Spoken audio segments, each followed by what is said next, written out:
ইরে বেলাল, এটা কেমন জুলুম, কতদিন হলো তোমার কণ্ঠের আজান শুনি না। বেলাল রে, তোর কি মন চায় না আমি নবীর জিয়ারতে আসতে? বেলাল আয়, আমি নবীর জিয়ারতে আয় রে বেলাল আয়, কতদিন হলো তোমার কণ্ঠের আজান শুনি না। স্বপ্ন যখন নবীজি দেখাইছে, এ মুসলমান, হযরত বেলাল সুদূর সিরিয়ার দামেস্ক থেকে পাগলের মতো দৌড়াইলেন, পাগলের মতো ছুটে আসলেন। যখন মদিনাতে আসলেন তখন তাহাজ্জুদের সময় চলতেছিল। তাহাজ্জুদের সময় চলার সময় হযরত বেলাল রাদিয়াল্লাহু আনহু কাঠের জালি দিয়ে তখন রওজা শরীফ ঘিরে রাখা ছিল। ওই জালির পাশে বসে বসে জালির সঙ্গে মাথা ঠেকাইয়া নবীর পাগল বসে বসে গুনগুন গুনগুন করে কাঁদে আর বলে, হুজুর আপনি আসতে বলেছিলেন, গোলাম এসে হাজির হয়েছে। নবী গো, আজান দিতে বলেছেন, আমি আজান দিলে আপনি আগে নামাজ আসতেন, এখন আজান দিলে কি নবী আপনি নামাজে আসবেন? হুজুর এখন আজান দিলে কি আপনি নবী নামাজে আসবেন? নতুন মুয়াজ্জিন আসছে আজান দেওয়ার জন্য, এসে দেখে নবীর মুয়াজ্জিন বেলাল কাঁদে। ডাক দেখে মদিনাবাসী শুনছো, নবীর মুয়াজ্জিন ফিরে এসেছে, বেলাল আসছে, বেলাল ফিরে আসছে। এই কথা শোনার পরে সব সাহাবী ঘর থেকে বের হয়ে দৌড়ায় এসে দেখে বেলাল কাঁদে। সাহাবীরা বলে, বেলাল আজান দাও, কতদিন হলো তোমার কণ্ঠের আজান শুনি না। বেলাল আজান দাও, কতদিন হলো আজান শুনি না রে বেলাল। বেলাল বলে, সাহাবীরা রে, আমি আজান দিলে কি নবী নামাজ আসবে বলো? সালমান ফারসি রাদিয়াল্লাহু আনহু ডাক দেখে, সাহাবীরা আমাদের কথাই বেলাল আজান দিবে না, তোমরা যাও দেখো হাসান আর হুসাইন দুইজন ঘরের মধ্যে আছেন। ইমাম হাসান হুসাইন রাদিয়াল্লাহু আনহুমা যদি বলে তাহলে বেলাল অবশ্যই আজান দিবে। সালমান ফারসির পরামর্শে সাহাবীরা দৌড়ায় গেলেন। বর্তমান 7 নম্বর গেট বাবুস সালাম বরাবর একটা মসজিদ আছে, মসজিদে আলী। এটাই ছিল হযরত ফাতেমা রাদিয়াল্লাহু আনহার বাড়ি। এই বাড়িতে দৌড়ে যাওয়ার পরে ইমাম হাসান হুসাইন রাদিয়াল্লাহু আনহুমা দুইজনকে নিয়ে আসা হলো। দুইজনকে নিয়ে আসার পরে হযরত ইমাম হাসানকে দেখতে আমার নবীর মতো দেখা যাইতো, চেহারাটা রাসূল করিমের চেহারার মতো ছিল।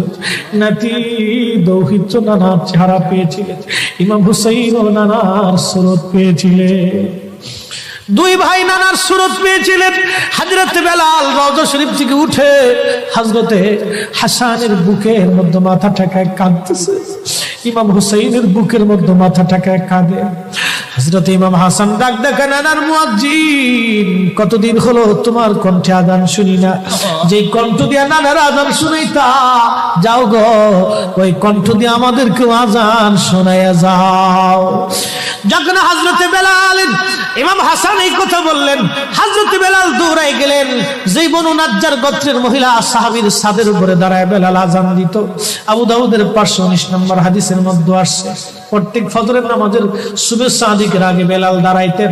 দাঁড়ায় আজানের আগে বলতেন, আল্লাহুম্মা ইন্নী আহমাদুকা ওয়া নাস্তাঈনুকা আলা কুরাইশিন ইউকিমুদ্দীনাক।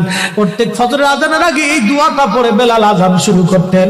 হযরত বেলাল রাদিয়াল্লাহু আনহু আজকে তাহাজ্জুদের আজান দিতে গেছে। আজান দিতে যাওয়ার পরে হযরত বেলাল যখন আজান দিলেন, আল্লাহু আকবার, আল্লাহু আকবার, আজানের মধুর ধ্বনি সারা মদিনার রন্দে রন্দে ছড়িয়ে গেল। মদিনার ঘর থেকে সব সাহাবী বের হয়ে দৌড় মারছে। আবার যখন বলেন আল্লাহু আকবার, আল্লাহু আকবার, সব সাহাবী, মহিলা, বৃদ্ধ, বনিতা ঘর থেকে বের হয়ে দৌড় মারছে। যখন বলল আশহাদু আল্লা ইলাহা ইল্লাল্লাহ, মদিনার ঘর থেকে সব মহিলারা ঘর থেকে বের হয়ে দৌড় মারছে রে, আর কান্না করে, নবী বুঝি ফিরে আসছে রে। আবার যখন বলেন আশহাদু আল্লা ইলাহা ইল্লাল্লাহ, তখন মদিনার মানুষ কান্না করতেছিল, গুন গুন গুন গুন করে কান্না করে। মদিনার ভিতরে আওয়াজ বের হয়ে গেল, নবী বুঝি আসছে রে, নবী বুঝি ফিরে আসছে রে, নবী বুঝি ফিরে আসছে রে, নবী বুঝি আসছে। হযরত বেলাল যখন বলেন আশহাদু আন্না মুহাম্মাদুর রাসূলুল্লাহ, মদিনার মাটিগুলি থরথর থরথর করে কেঁপে উঠছে রে। মদিনার মানুষের কান্না বেড়ে গেল। হযরত বেলাল অজ্ঞান হয়ে জমিনের মধ্যে পড়ে গেলেন, তিনি বেহুশ। নবীর আশিক বেহুশ হয়ে গেলেন। বেলালের মতো আশিক যদি আমরা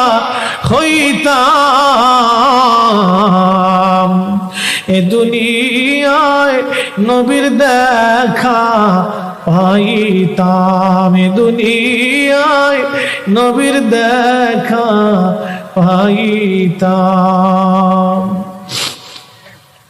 যখন হুঁশ ফিরে আসছে রওজা শরীফের পাশে বসে বসে বেলাল কাদের বলে, হুজুর আজান দিতে বলেছিলেন, আজান দিয়েছি। হুজুর আমি আজান দিলে আগে নামাজে আসতেন, আজকে আজান দিলাম আপনি হুজুর আসেন নাই। যে আজান দিলে নবী আসবে না, আমি বেলালে আজান আর কোনোদিন দিব না। হযরতে বেলাল কিছুদিন পরে কলিজা ফেটে নবীর বিরহ বেদনা সহ্য করতে না পেরে তিনি চলে গিয়েছিলেন পরপারে। কলিজা